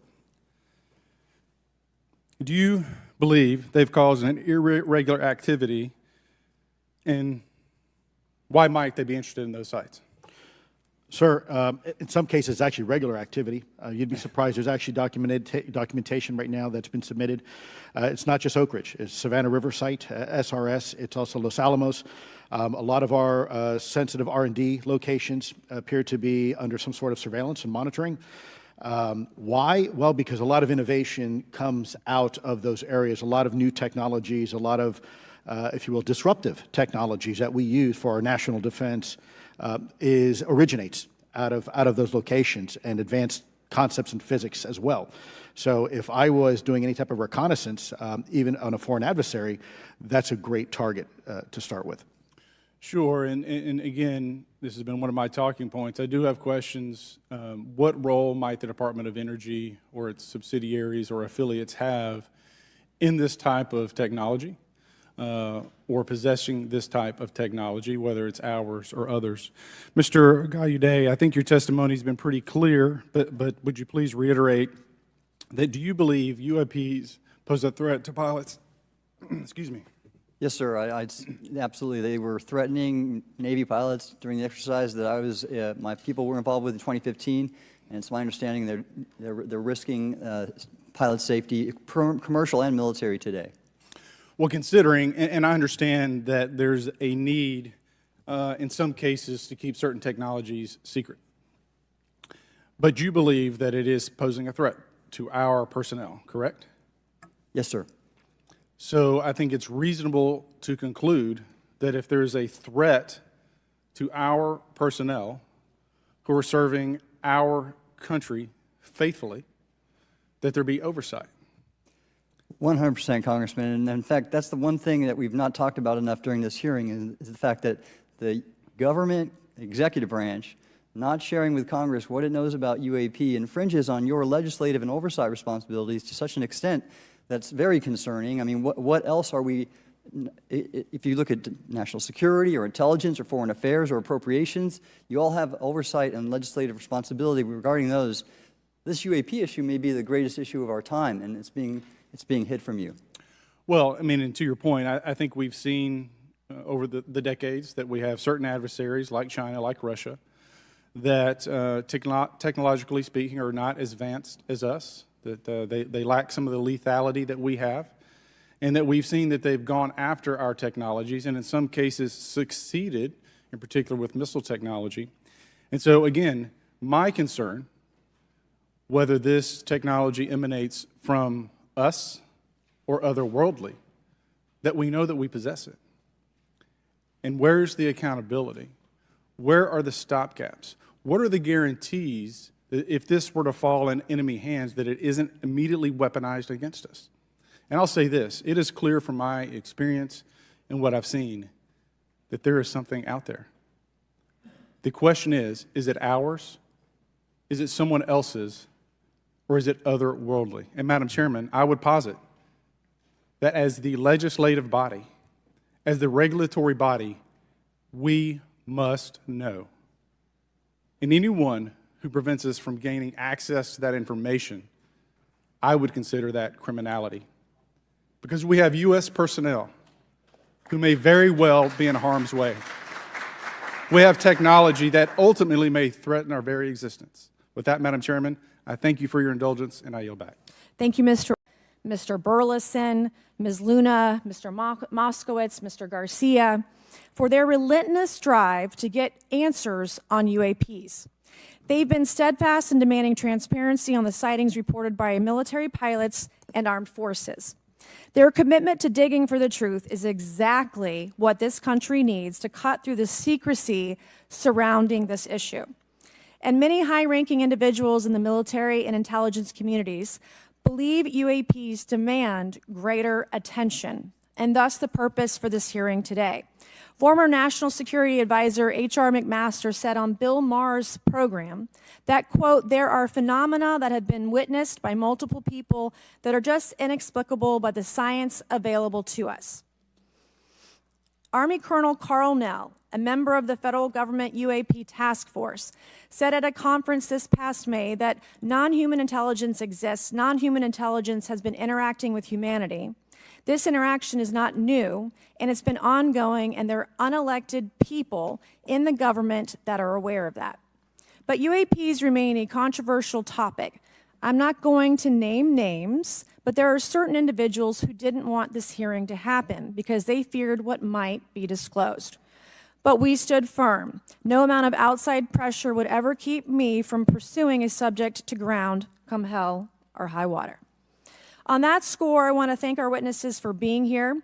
We have before us a panel of individuals accomplished in the military, in civilian government, in science, and in journalism. Some of the testimony you will hear them deliver today does not reflect well on influential individuals and agencies within the U.S. federal government and perhaps some of our contractors. It's never easy to present such information publicly.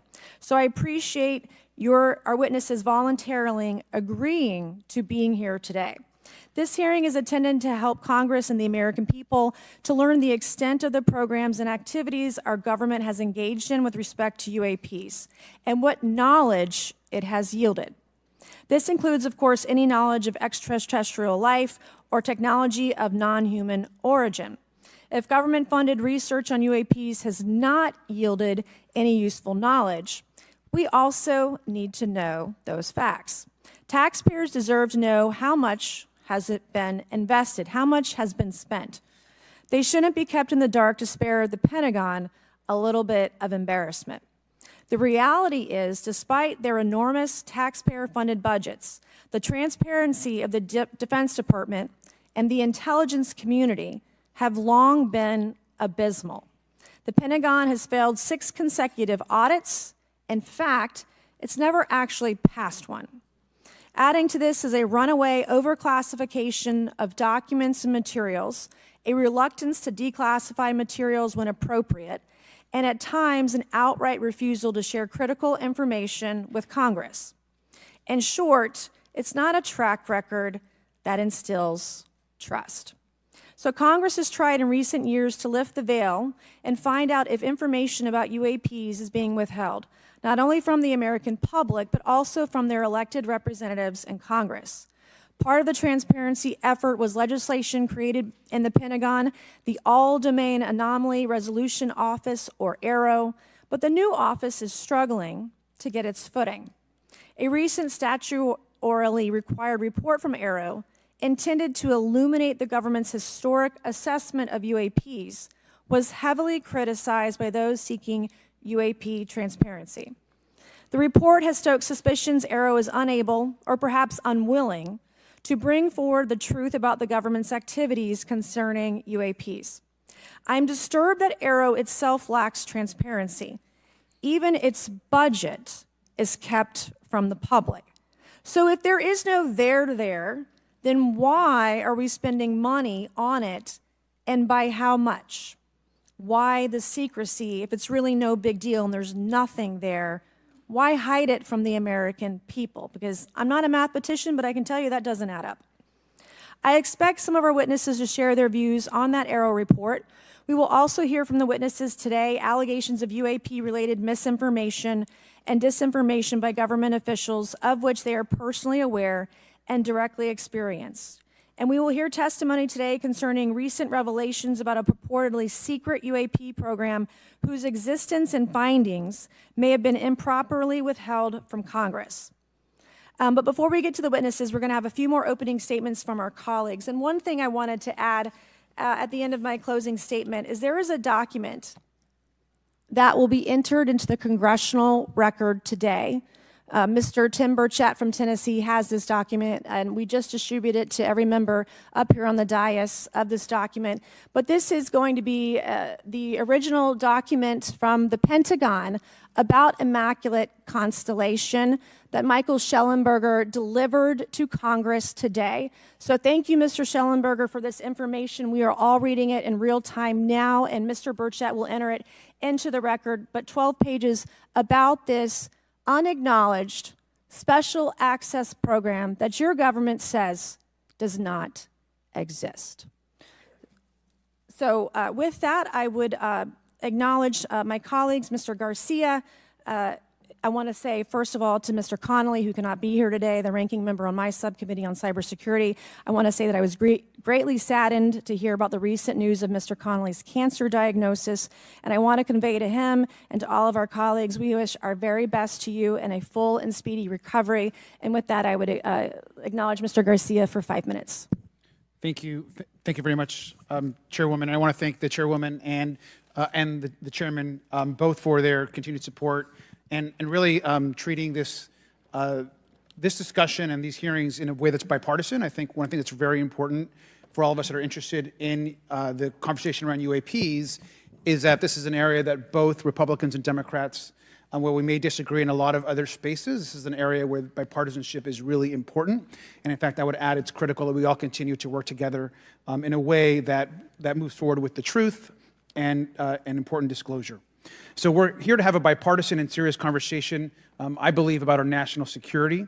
We should always ground these conversations in facts, evidence, and the data in front of us. I want to note that we have our witnesses here. I want to thank you all for being here, and note that also amongst you have folks that have also served us in our military. And I know that for many of you, this has been a difficult process, but I'm very grateful to have you with us today, and I thank you for joining us. I also want to note that today's hearing builds on a quite I think also historic public hearing that we had many months ago that Mr. Grothman and others helped lead in this very same hearing room, where I believe we began a really important public conversation about UAPs. And so I want to thank him for that, and I especially want to thank Chairwoman Mace for her continued advocacy on this topic. I also want to start with some facts. We know that there are objects or phenomena observed in our airspace, as our witnesses will testify, and also possibly in our oceans. In many cases, we don't know what they are, and this is, of course, why we're discussing UAPs. Now, the All-Domain Anomaly Resolution Office, AARO, has reported hundreds of UAPs that remain, quote, uncharacterized and unattributed, and which, quote, appear to have demonstrated unusual flight characteristics or performance capabilities and require further analysis. This is our own AARO office. Now, we shouldn't prejudge what they might be. I'm certainly not going to. We need evidence. But we are detecting things, and we know that we don't understand them, and this is worth investigating. Now, the American people have legitimate questions, and I believe it's critical that Congress should help address them. This is about the truth and science and facts. Now, transparency and faith in our institutions is vital in a good democracy. Now, I'm proud to say that this hearing will build on that important bipartisan work, and I want to thank everyone for being involved, including members of our committee. Now, in our last hearing in July, we heard testimony that a significant number of pilots of major airlines have witnessed UAPs as well, but have no real confidential way of reporting them to the government. We heard that commercial pilots who encounter UAPs may be hesitant to speak openly due to stigma or fear of retaliation. We also know that AARO has reported that, and I want to quote, that most reports still reflect a bias towards restricted military airspace, a result of reporting from military personnel and sensors present in such areas. And so the lack of ability for civilian pilots raises real safety concerns and limits our ability to understand UAPs. This is a particular piece of this conversation that I am very interested in. Now, our last hearing inspired us to introduce the Safe Airspace for Americans Act, joined by Chairman Grothman, Chairwoman Mace, and a bipartisan group of co-sponsors. I see some of our leaders from Safe Airspace for Americans Act here, and that would create a safe reporting for UAP process, which we want to continue to do. Now, members of both parties and senior officials in multiple administrations have now taken an interest in this issue. Mainstream media, in many cases, are beginning to take more of an interest in this issue, and we should all be proud to carry that work and build confidence for the American people. I believe we can always be more transparent. To me, this hearing and others are simply about the truth and getting to the facts of what these UAPs actually are. It's very important that we show that Democrats and Republicans in Congress can work together to cut through misinformation and look for a serious and thoughtful way to have the discussion in public. Many of us have also called for additional public hearings to discuss UAPs. This should be a topic that continues on throughout the Congress so that we can gather more information, data, and work with the relevant agencies to gather more information. Finally, I just want to add that those that are here on this dais, many of us have participated also in classified briefings as well, and where we have also gained a lot of important, I think, and interesting information, at least I personally have. And so with that information, we want to continue today's hearing, and I thank all of our witnesses for being here. And with that, I'd like to yield back. Thank you, Mr. Garcia, and I'd now like to recognize Mr. Grothman for a 5-minute introduction. Thank you. Good morning. I'd like to thank our witnesses for being here one more time. This is a topic I've been interested in since 8th grade. I'd like to thank Ms. Mace for working with me on this topic and for making this a joint subcommittee hearing. Last year, the Subcommittee on National Security, the Border and Foreign Affairs held an historic hearing to understand the potential national security risk of unidentified anomalous phenomena, or UAPs. We heard from former Navy Commander David Fravor, who shared firsthand experience with a UAP engaged while on duty in the Pacific. We learned from David Gresh, a former member of the intelligence community, who revealed the supposed existence of secret government programs hidden from congressional oversight. Additionally, former military pilot Ryan Graves informed us of the limited ways in which the military and commercial pilots can report UAP sightings. Since that last hearing, I've led several briefings with government agencies to deepen my understanding with these issues. First, the Department of Defense Inspector General's Office informed us that the Department of Defense does not have a streamlined process for service members to report UAP activity. Since then, the Joint Chiefs have implemented standards for UAP reporting across the services. The Intelligence Community Inspector General informed us that whistleblowers often fear retaliation for reporting mismanagement of highly sensitive government projects or information. Finally, AARO has expressed to the committee that, like any other federal government agency, it's faced challenges in its establishment, specifically in hiring staff to manage UAP historical records and coordinating with other federal agencies. While these agencies have been helpful to us in understanding the challenges that come from collecting UAP data, none of them have been able to substantiate the claims made at this hearing last year by David Grush. Despite our committee members endlessly questioning these agencies inside and outside of a SCIF. I hope our witnesses today will be able to provide evidence and content that is worthwhile to our pursuits of eliminating government waste and increasing transparency. To help alleviate some of the roadblocks, I'm supportive of measures that were included in last year's National Defense Authorization Act to increase transparency and improve record-keeping measures when it comes to UAPs. But I believe there's still more work to go. I co-led the Safe Airspace for Americans Act with Ranking Member Garcia, which requires the Federal Aviation Administration to develop procedures to collect UAP data from civilian aviators. I look forward to working with members of Congress to see that this legislation and other UAP legislation crosses the finish line. I'm deeply alarmed by the reporting of the massive drone swarm that flew over Langley Air Force Base in Virginia last December. Langley is the home of the 1st Fighter Wing, which maintains half of the F-22s in the U.S. Air Force inventory. Reports of this incident indicate these drones were roughly 20 feet long, flying more than 100 miles an hour at an altitude of over 3,000 feet. Yet the origin of these drones and their operators remains a mystery. This incident and other sightings near sensitive military installations highlights the complexity of the UAP challenge facing our intelligence, defense, and homeland security committees. Whether these phenomena are the result of foreign adversaries developing advanced technologies or something else entirely, we must take them seriously, investigate them thoroughly, and assess their implications on national defense. The repeated UAP sightings around sensitive military sites underscores the need for innovative defensive strategies beyond traditional measures. They also highlight the urgent need for updated policies to address emerging threats as well as more effective interagency cooperation and intelligence sharing. However, none of this is going to be possible without transparency. For far too long, critical information about UAPs has been either classified or ignored, leaving the American public and key congressmen without clarity needed to make informed decisions.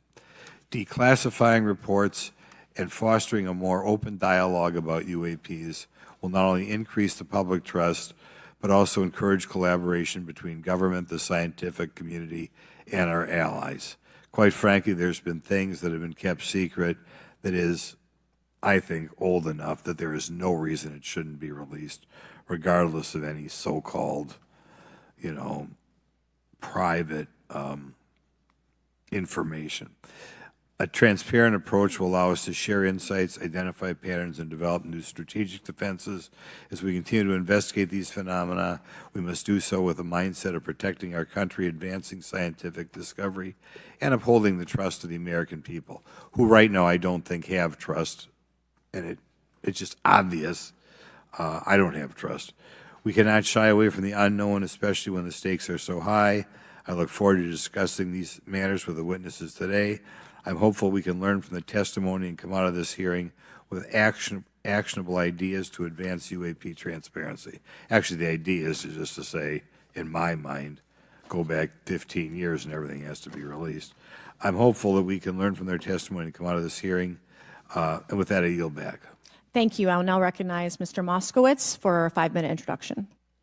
Thank you, Chairwoman. Good morning, everyone. I first want to thank the chairs and ranking members for holding the hearing today on this topic and, again, having a second hearing. I want to thank the witnesses for coming forward today to share your expertise on UAPs and the need to build trust through transparency. But first, I want to mention, you might be wondering why Chairman Comer has allowed me to be a ranking member today, but it's really only because our dear friend Jerry Connolly is not here. As Chairwoman Mace mentioned, he was diagnosed with esophageal cancer, and all of us on this committee know Jerry, and he's a fighter, and we're praying for him and hoping for his speedy recovery. So today's hearing marks this committee's second meeting dedicated to UAP transparency. I was pleased, as I know all of us are, on the bipartisanship that existed in last year's hearing, and even though we can't talk about what happens in the classified settings, the bipartisanship that has existed in those settings with the questions members have asked. Last year's hearing was a great example of open dialogue about UAPs, and we must remain committed to sharing information with the American people. And I think you see that commitment based on the people here and the commitment across the political spectrum. I personally have worked with multiple members of this committee, but I want to particularly thank Congressmen Burchett, Mace, Luna, and Garcia for working on bipartisan pieces of legislation. In recent years, Congress has taken numerous bipartisan steps towards greater transparency. In 2022, in the NDAA, we created the All-Domain Anomaly Resolution Office to investigate unidentified flying objects. Following Arrow, along with ODNI, released an unclassified report on UAP sightings. Of the 366 sightings included in the report, 171 remain uncharacterized, with some of these appearing to have demonstrated unusual flight characteristics or performance capabilities. That's a nice way of saying we don't want to tell you what they are. In March, Arrow revealed a report on the historical record of U.S. government involvement with UAPs, which covered investigatory efforts going back from 1945 to the present day. Earlier this year, I joined Congressman Burchett to introduce the UAP Transparency Act, which would require the declassification of all documents related to UAPs with many other members of this committee. In fiscal year 2024, the NDAA required the National Archives and Records Administration to establish the Unidentified Anomalous Phenomena Records Collection. This collection will include digital copies of all unidentified UAP records that can be publicly disclosed. This commitment in transparency is vitally important, and unnecessary overclassification has led to a void of information, which has allowed theories over the decades to foster. When the American people and members of Congress ask, are reports of UAPs credible, we're met with stonewalling. We're met with responses of, I can't tell you. And in fact, we're met with people not wanting us to have hearings. We're met with people not wanting us to ask you questions. In fact, many of us were told not to ask some of you certain questions on certain topics. In a time of heightened distrust of our government institutions, I believe more transparency is not only needed, but is possible. And obviously, we can respect national security limits, but we also have to provide our constituents with the information and oversight that they have tasked us for. As part of this, government agencies must maintain open lines of communication with members of Congress. And there are regular questions that Americans have. What are UAPs? Are they real? Are they ours? How has this technology been developed? How do they get funded? Right? And now we've seen this has gone from a long time ago where you could discredit people because it's some guy living in a Winnebago. You're able to see people now, these are pilots, these are military, these are folks with serious backgrounds. This has changed the face of this because now we have video. People will have questions. We know there are advanced technology programs. Almost 15 years ago, one of those came out of Area 51 to go after Osama bin Laden. And the only reason we know about that is because one of those helicopters was downed. Americans have questions about whistleblowers who have come forward to talk about retribution. And so I want to thank everyone for being involved today on trying to get more transparency. This has been bipartisan, bicameral, and as we get into a new administration, the president-elect has talked about opportunities to declassify information on UAPs, and I hope he lives up to that promise. And with that, I yield back. Okay, thank you, Mr. Moskowitz. And I would now, committee staff asked me to go ahead, and I will do it, to enter into the congressional record this 12-page document that Michael Schellenberger brought today that describes the Immaculate Constellation government program. So we will do that now. Every member up here has a copy of it. The first section talks about the unacknowledged special access program called Immaculate Constellation, and the second section about USG imagery intelligence. And Representative Luna just told me if I say Immaculate Constellation, I'll be on some list, maybe a FISA warrant. So come at me, bro, I guess. But without objection, entered in the record. All right, so next we will introduce our witnesses for today's hearing. Thank you so much for being here. Our first witness is retired Rear Admiral Tim Gallaudet, who retired from the U.S. Navy and is now the Chief Executive Officer at Ocean STL Consulting. Our second witness is Mr. Lou Elizondo, a former Department of Defense official and author of a recent bestseller book about UAPs. Our third witness is Mr. Michael Schellenberger, founder of the newsletter Public and author of a recent journalistic piece about special access programs, including one widely identified as Immaculate Constellation. I swear the staff wants me on a list. Okay. And our last witness today is Mr. Michael Gold, a former NASA official who is also a member of the NASA UAP Independent Study Team. Welcome, everyone. We are pleased to have you today. Pursuant to Committee Rule 9G, the witnesses will please stand and raise your right hands. This is where it gets real. Do you solemnly swear to affirm that the testimony that you are about to give is the truth, the whole truth, and nothing but the truth, so help you God? Let the record show that the witnesses all answered in the affirmative. We appreciate all of you being here today and look forward to your testimony. Let me remind the witnesses that we have read your written statements and they will appear in full in the hearing record. You guys may be seated. Please limit your oral statements to 5 minutes. As a reminder, please press the button in front of you so the microphone is turned on so that everyone in the room, members included, can hear you. When you begin to speak, the light in front of you will turn green. After 4 minutes, the light will turn yellow. When the red light comes on, your 5 minutes has expired, and we would ask that you please wrap it up. So I will first recognize Rear Admiral Gallaudet to please begin your opening remarks. Thank you, Chairwoman Mace, Chairman Grothman, Ranking Members Connolly and Garcia, and members of the committee. Thank you for this opportunity to testify today regarding Unidentified Anomalous Phenomena, or UAP. Confirmation that UAPs are real came to me in January of 2015 when I was serving as the commander of the Navy Meteorology and Oceanography Command. At the time, my personnel were participating in a pre-deployment naval exercise off the U.S. East Coast. It included the USS Theodore Roosevelt Carrier Strike Group, and this exercise was overseen by the United States Fleet Forces Command, led by a 4-star admiral who at the time was also my superior officer.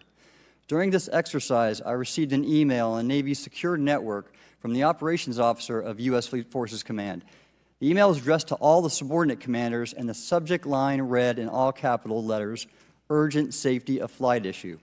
The text of the email was brief but alarming, with words to the effect, "If any of you know what these are, tell me ASAP.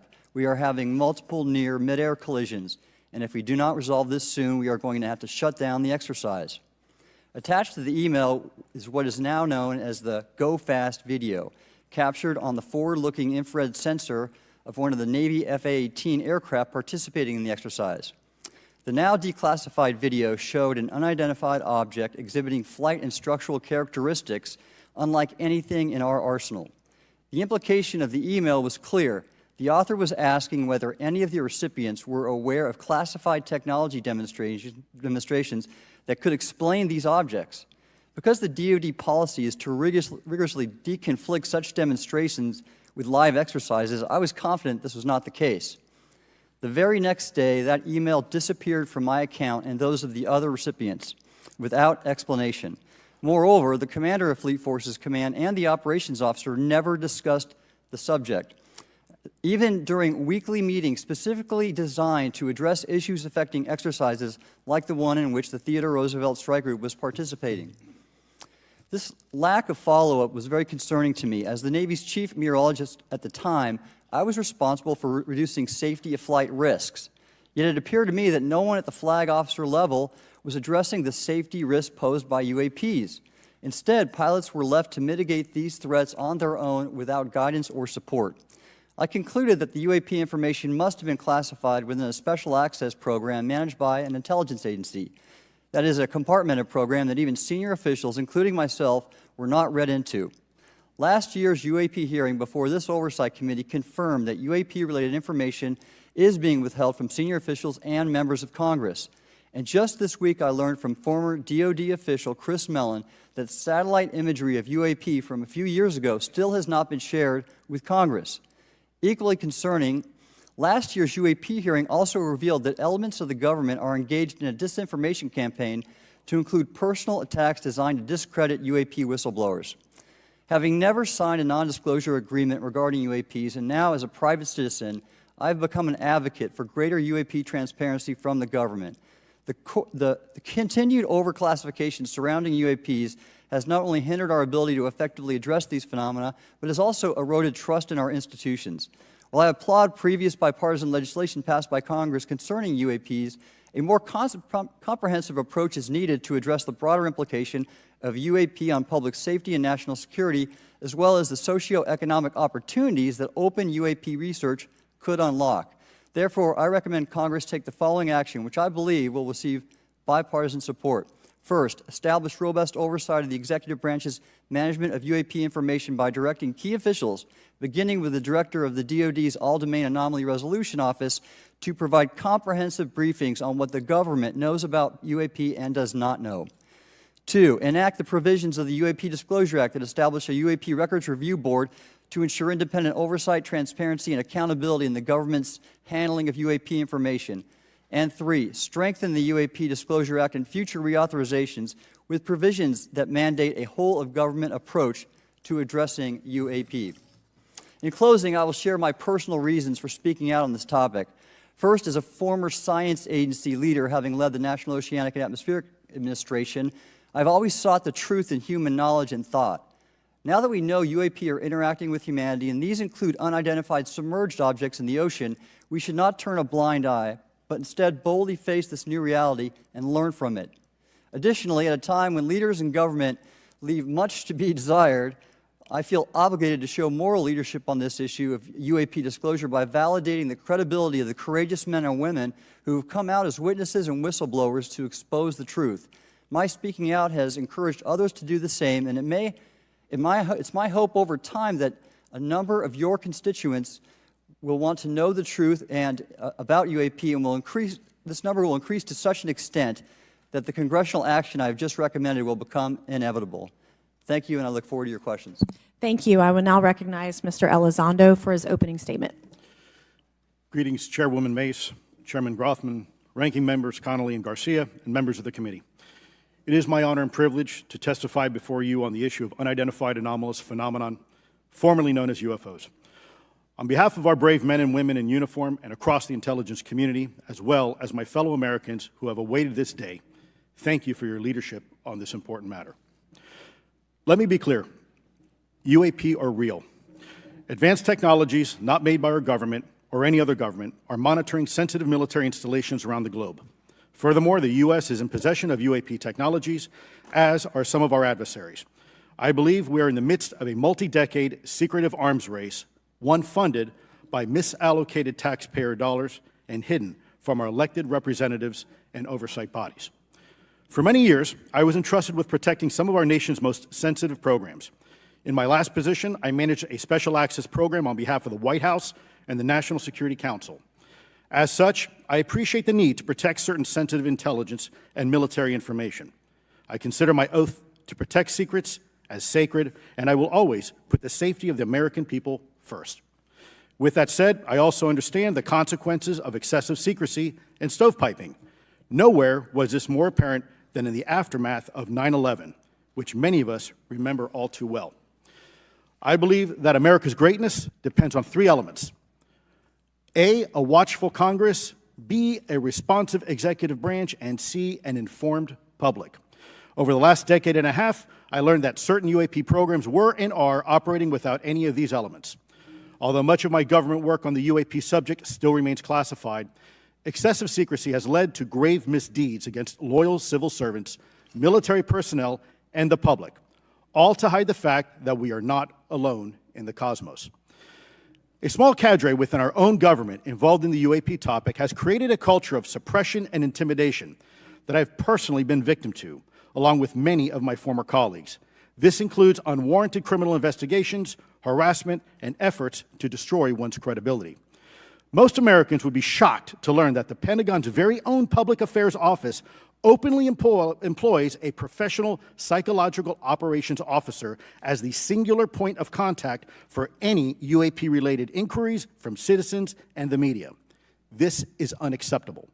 Many of my former colleagues and I have provided classified testimony to both the Department of Defense and the Intelligence Community Inspector General, and many of us have subsequently been targeted by this cabal with threats to our careers, our security clearances, and even our lives. This is not hyperbole, but a genuine fact, and this is wrong. To fix these problems, I propose 3 principal actions. First, Congress and the President should create a single point of contact responsible for a whole-of-government approach to the UAP issue. Currently, the White House, CIA, NASA, the Pentagon, Department of Energy, and others play a role, but no one seems to be in charge, leading to unchecked power and corruption. Second, we need a national UAP strategy that will promote transparency and help restore the American public's trust at a time when the public's trust is at an all-time low. This strategy should include a whole-of-government approach, including the academic and scientific communities, the private sector, and our international partners and allies. Third, Congress should create a protected environment so whistleblowers desperate to do the right thing can come forward without fear. As it currently stands, these whistleblowers suffer because of stigma, a code of silence, and concerns about retaliation. These whistleblowers should be encouraged to come forward in ways that protect them against any forms of retaliation. Policies and procedures should ensure that protection, and for those who refuse to cooperate, it is up to the members of this committee and the other lawmakers to wield their subpoena power against hostile witnesses and prevent additional government funding to those UAP efforts that remain hidden from congressional oversight. In closing, we as Americans have never been afraid of a challenge. In fact, we thrive on them, whether it's eradicating polio or going to the moon. We don't run from a challenge, we take it head on. To the incoming administration and Congress, I say to you, we need immediate public transparency, and this hearing is an important step on that journey. If we approach the UAP topic in the same way as we, as Americans, have met other challenges, we can restore our faith in our government institutions. Together, we can usher in a new era of accountable government and scientific discovery. I believe that we as Americans can handle the truth, and I also believe the world deserves the truth. Thank you, esteemed members of Congress, for your time today. It is profoundly appreciated by many. Thank you. I ask unanimous consent for Representatives Ogles of Tennessee and Boebert of Colorado to be waived onto the subcommittee for today's joint subcommittee hearing for the purpose of asking questions. Without objection, so ordered. I would now like to recognize Mr. Schellenberger for his introductory remarks. Chairwoman Mace, Chairman Grothman, Ranking Member Connolly, Ranking Member Garcia, members of the subcommittees, thank you for inviting my testimony. One of Congress's most important responsibilities is oversight of the executive branch in general and the military and intelligence community in particular. Unfortunately, there is a growing body of evidence that the U.S. government is not being transparent about what it knows about unidentified anomalous phenomena, and that elements within the military and the IC are in violation of their constitutional duty to notify Congress of their operations. President-elect Donald Trump and former President Barack Obama have both said that the government has information about UAPs that it has not released. There are other explanations for UAPs than that they represent a new form of life or non-human life. Current dominant alternative theories, including those put forward by AARO, are that UAPs are some kind of natural phenomena we don't yet understand, like ball lightning or plasma. They could also be part of some new U.S. or foreign government weapons programs, such as drones, aircraft, balloons, CGI, hoaxes, or birds. Whatever UAPs are, Congress must be informed, as must the people of the United States. We have a right to know what UAPs are, no matter what they are. However, we now have existing and former U.S. government officials who have told Congress that AARO and the Pentagon have broken the law by not revealing a significant body of information about UAPs, including military intelligence databases that have evidence of their existence as physical craft. One of those individuals is a current or former U.S. government official acting as a UAP whistleblower. This person has written a report This is the report that says the executive branch has been managing UAP, NHI issues without congressional knowledge, oversight, or authorization for some time, quite possibly decades. Furthermore, these individuals have revealed the name of an active and highly secretive DoD unacknowledged special access program, or USAP. The source of that document told me, that the USAP is a strategic intelligence program that is part of the U.S. military family of longstanding, highly sensitive programs dealing with various aspects of the UAP problem. The new UAP whistleblower claims that the U.S. military and IC database includes videos and images taken using infrared, forward-looking infrared, full-motion video, and still photography. The report that was just shared with Congress says immaculate